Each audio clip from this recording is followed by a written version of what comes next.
Bonjour à tous et merci pour cet accueil.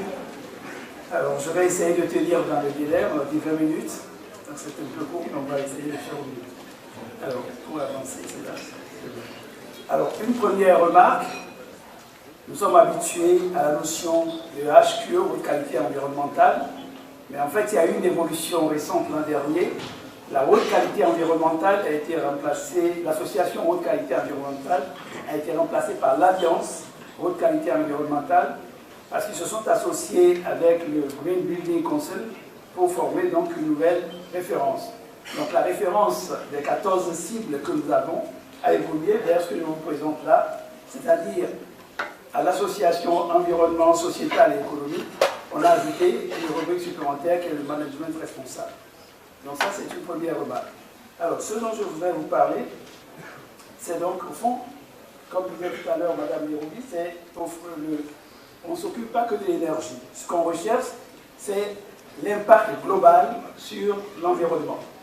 Et donc, la qualité environnementale du bâtiment, c'est donc la possibilité d'évaluer l'impact qu'un projet de construction a sur tout le cycle de vie du projet et en s'intéressant individuellement aux matériaux puis intégrés sur le bâtiment.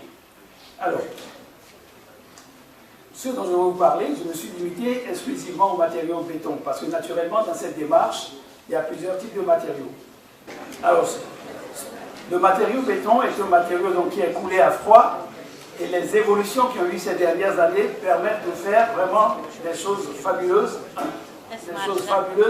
en termes finalement d'architecture.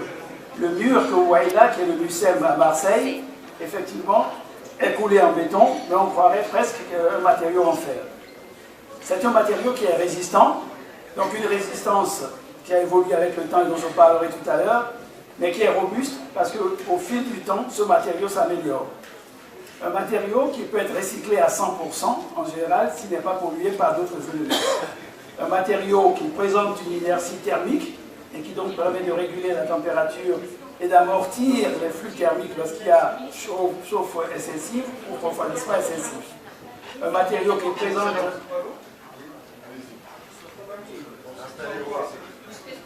Ok, pas de problème. Le béton isole bien. Autre atout, c'est un matériau qui résiste au feu. S'il y a un incendie dans cette salle, pratiquement tout va brûler sauf le béton. Donc c'est un atout supplémentaire et résiste également au séisme. Bien, alors venons à l'essentiel. Le cycle de vie donc, du béton, du matériau béton, part de la carrière, fabrication du clinker, fabrication du ciment, élaboration du béton, élévation du bâtiment, la déconstruction et ensuite le recyclage. Donc ce cycle doit être pris en compte lorsqu'on veut évaluer l'impact environnemental du bâtiment. Alors, tout commence par le ciment qui est l'élément moteur finalement, mais l'élément le plus coûteux. Le ciment est obtenu par une cuisson à 1450 degrés d'un mélange d'argile et de calcaire. Donc on part de la carrière, on va avoir donc un broyage pour avoir un cru, ce cru qui va être homogénéisé, préchauffé, calciné, cuit et ensuite va être broyé pour obtenir le ciment. Bien. Alors dans cette opération, il y a deux éléments qu'il faut prendre en compte. Premièrement, nous allons consommer beaucoup de matière, ce sont les ressources minérales. Deuxièmement, nous allons consommer beaucoup d'énergie, c'est tout ce qui va concerner le broyage. Et en troisième lieu, nous allons polluer. Donc, dans le système de cuisson d'obtention du matériau ciment, nous avons donc une phase de décarbonatation qui est assez, alors, je ne sais pas si vous le voyez ici, une phase de décarbonatation qui va nous libérer le gaz carbonique. C'est ce qu'on appelle gaz à effet de serre. Donc, l'objectif de la démarche, c'est de réduire au maximum ces inconvénients que j'appelle les dettes congénitales vis-à-vis de l'environnement. Ces dettes sont, premièrement, donc, la consommation de ressources naturelles, deuxièmement, la consommation d'énergie, et troisièmement, l'émission de gaz à effet de serre. Je veux, dans le propos qui va suivre, vous montrer quels sont les efforts de la filière pour réduire ces impacts, ces dettes en vue de l'environnement.